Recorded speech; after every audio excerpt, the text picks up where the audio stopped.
یه نکته درباره حجاب بگم.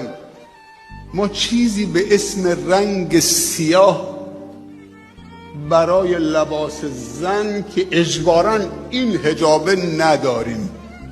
رنگ سیاه برای حجاب نداریم.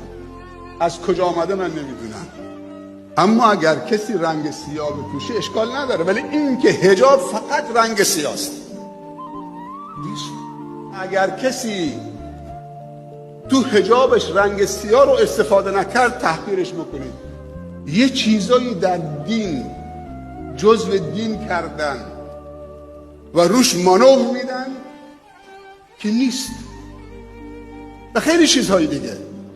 بعضی مدعیان دین طوری تعصب به خرج میدن که فکر میکنید تعصب و غیرت اینا از خدا و رسول خدا نسبت به دین بالاتر. خدا میبخشه، اینا نمیبخشن. خدا آوانتاژ میده، اینا آوانتاژ نمیدن.